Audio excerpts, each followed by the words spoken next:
looks like a whole forest is being planted here on these hills. You can see the trees and the little concrete circles around them to protect them. So these are all freshly planted trees.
Since we left Beijing, and so I thought I'll do a quick check-in. 12 hours in, so far the landscape has just been amazing. So Beijing, of course, the city, but not very long, maybe 45 minutes after we left, we got into a landscape of hills which soon turned into mountains with very steep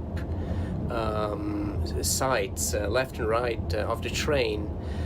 And then opened up to some beautiful lakes still in the mountains, and gradually the mountains became hills and became wider, and slowly made way to plains, always very green. About 2 hours later, the land started getting drier, and for the next 3 or 4 hours we were in coal country. These are the cities in the hinterland which exist for one reason only, which is coal mining, and it's typically very arid land. Little villages, interestingly, houses that all look the same. So at some point the government decided this is where we're going to set up camp, and built 100 to 300 houses that are all the same. Typically a little house with a backyard, all surrounded with a stone wall, and then the next house next to it. And people over the years seem to have built more buildings into what was supposed to be the garden at the onset. But overall, I would say not very pleasant to live by my standards, because you pretty much have just walls, and outside the walls it's just dirt. Every now and then there's a river, and along the river it's greener, and there's fields and there's farmland, so that's nicer. And I spent my day riding, reading a bit, and enjoying the landscape and talking to the people in the train. Actually, I'm in my compartment with a man called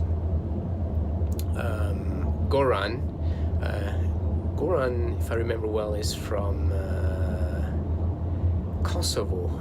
He escaped Kosovo in the Kosovo War in 1992, as far as he told me. He's not here right now because this is a compartment with 2 beds, and his wife and his daughter are in the compartment next door, so he spends his day pretty much with them. And he'll come back here for sleeping, but he's a very interesting man. So he told me how he escaped the war just 2 or 3 weeks before. The city literally was closed off, and he couldn't have left anymore. So he and his family, he also has a son who is also called Marco, but is not here. They left and somehow ended up in Malaysia, Kuala Lumpur, and so he spent several years in Kuala Lumpur working there for a German company, and after some years moved to London, and now lives in Manchester. And his daughter Irina lives in Burma, has been there for the past 3 years. And so they came to visit her, and now we're doing this trip together from Beijing to Moscow, just like me.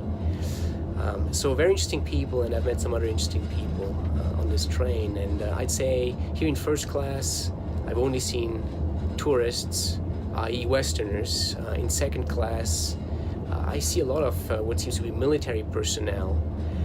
And I've not made it to the third class yet because I went to the restaurant, a car, to get a glass, and I didn't have glass for my tea here, for the drinks, for the hot drinks. And so I asked them for a cup, and they said I can't have a cup. So I bought a hot tea, and I got a cup. And I insisted on taking it back to my cabin, and after initial hesitation, they agreed. So under the condition that I bring it back. However, I do not want to bring it back yet, and so I'm not going to pass the restaurant wagon into third class until I'm done with my drinking. So I'm now in the Gobi Desert. So as I turn here and try to get the right lighting, what you can see here, this is the desert. The Gobi Desert is the 5th largest desert on Earth. It's the 2nd largest desert in Asia, and I guess the largest desert must be in the Middle East.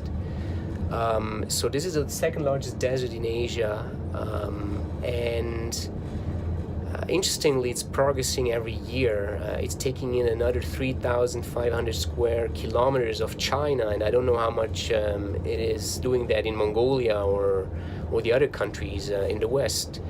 But so it's a desert that's very quickly progressing and eating up land. And the Chinese government has tried to hold that by planting trees, and essentially China has increased their forests by 50%, at least on the side bordering this desert. But it's kind of controversial because it's monoculture, and it essentially kills the land or dries out the land, and these trees that are fast growing take away the water for every other life, and so it's very controversial from what I've read. But out here, obviously, as you can see, we're pretty much deep into the desert, a flat desert. There's nothing, there's just sand, and there's some shrubs every now and then here along the tracks in particular. And what you can see here, I don't know if you can see this, there is these squares. So along the tracks, they seem to have put in some plastic separations, probably to hold the sand down so it doesn't get onto the tracks with the wind. There are dunes in the Gobi Desert, and camels and everything that goes with the desert, much more west of here, and I'm definitely not going to pass there between here and Ulaanbaatar, for what I understand. So otherwise, certainly a very interesting place to visit and to cross, maybe by jeep.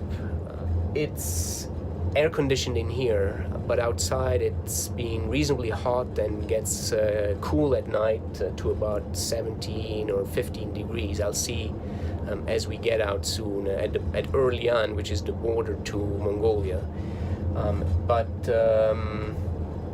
Yeah, apparently this is one of the deserts with the biggest extremes, ranging from -50 in winter to +50 in summer, depending on where you are. And it can vary by as much as 35 degrees centigrade in a day, in a single day. So in about half an hour we'll reach Er Lian, as I just mentioned, which is the border town between the inner Mongolia, which is part of China, and the outer Mongolia, which is I guess what we call Mongolia today, and it's its own country. The train will stop there for about half an hour. I think they'll take our passports and we'll have to do the immigration formalities out of China. At that point, the train is being heaved up into the air, and what they're going to do is they're going to change the wheels. The wheel size in Mongolia is different. In Mongolia and Russia, I guess it's the same wheel size in Mongolia and Russia, but it's different from China. And so they're going to have to take off the wheels of this train, and they're going to have to put Mongolian/Russian sized wheels to continue the journey. Apparently this takes 4 hours. I don't know yet whether we're going to stay inside the train or out of the train for these 4 hours. I prefer to stay inside because apparently there's not much to see in Er Lian. And it's going to be pretty late. It's going to go past midnight, so it's probably a good time to rest. After that, the train is going to move off for half an hour or so into Mongolian territory, and it's going to stop again, at which point we have to do the immigration formalities. I hope they accept my visa, nothing is wrong with that. And then we continue from around 1 a.m. local time until 2:30 p.m. What is now tomorrow, until we arrive in Ulaanbaatar.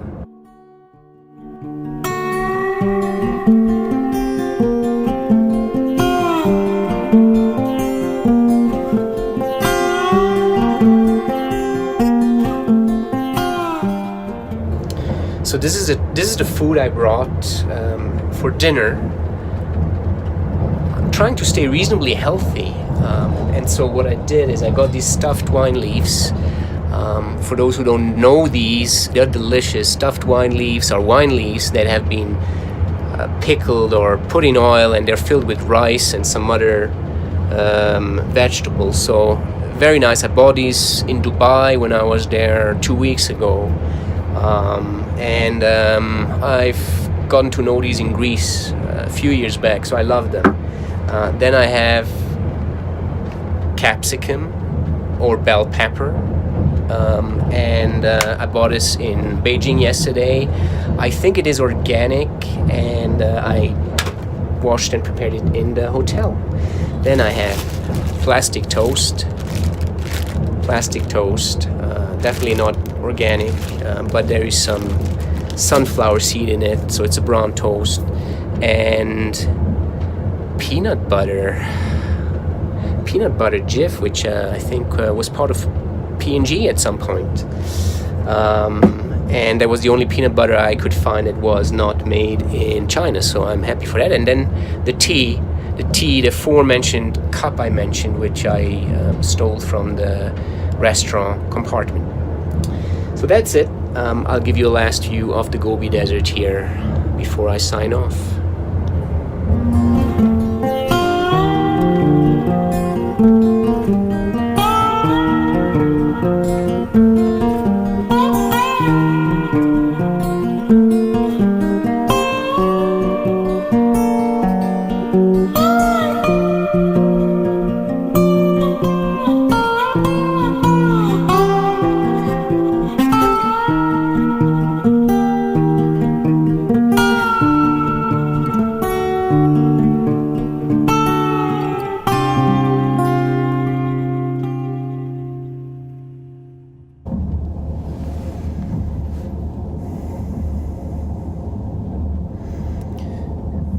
Good morning. I'm still in the train direction Ulaanbaatar, Mongolia's capital.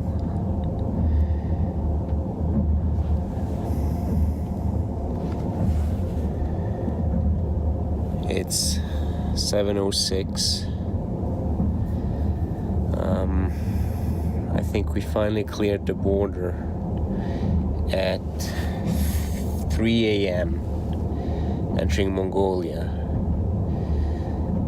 So it was a short night, and I now got up woken by lots of pushing and rattling. I think they were disconnecting carriages and maybe connecting new ones, which they do every now and then.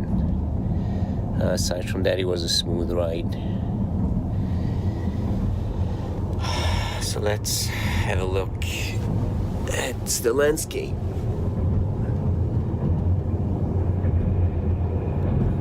It looks like Gobi Desert still.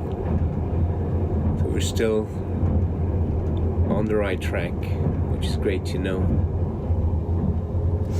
Isn't it amazing to know that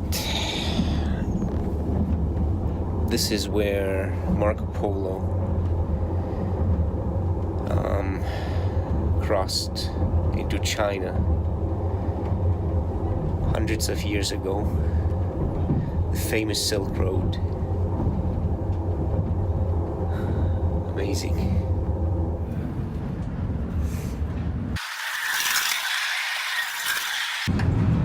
On my way trying to find the Mongolian restaurant car, which they added to replace the Russian restaurant car with a Mongolian one.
We're now arriving in Ulaanbaatar soon, about half an hour to go, or less than that. I can actually see the city from here. I'm at the end of this plateau, surrounded by the hills that you see in the back here. So it's 2:30. We left Beijing yesterday at 7:30 a.m. in the morning. There's no time difference between Ulaanbaatar and Beijing. So that makes it a trip of 31 hours, to be exact. My first multi-day trip on this adventure, let's say, and it was good. Although the landscape doesn't vary too much from minute to minute, it does change quite considerably over the hours. I mean, you can see here suddenly you have a village popping up, or I guess that's already part of Ulaanbaatar, possibly. And you see hills. This morning we were in the desert. We saw camels, both alive and dead. And lots of interesting little features, villages, houses, Gers, schools out in nowhere, interesting cars. There was some wildlife as well that we saw, camels, horses, hawks. Overall, a very relaxing experience while looking at the beautiful landscape pass by, as you can see here behind me. And I would recommend this to anyone. Now, after 7 days of the same, we'll see whether I revise my opinion once I get to Moscow. But for now, I'm really glad that I've done this, and the trip between Beijing and Ulaanbaatar has been just amazing. And I really look forward to the 2 days that I will have here in Ulaanbaatar. Later on, a lady from the Airbnb that I booked will pick me up at a train station. I hope we find each other. So I'm going to stay in one of these Gers, the round buildings, these nomad tents that you can see passing by here, for example. So there are plenty of these,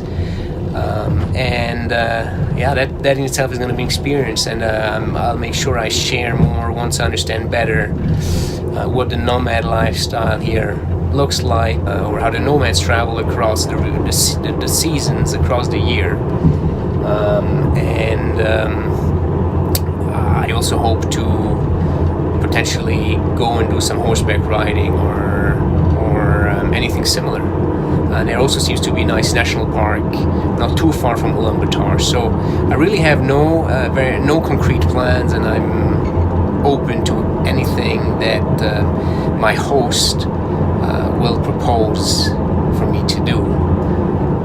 Based on the Airbnb reviews, she is great at putting together these programs. Okay, so I'll just entrust my next 2 days to this Mongolian nomad lady who runs her own B&B.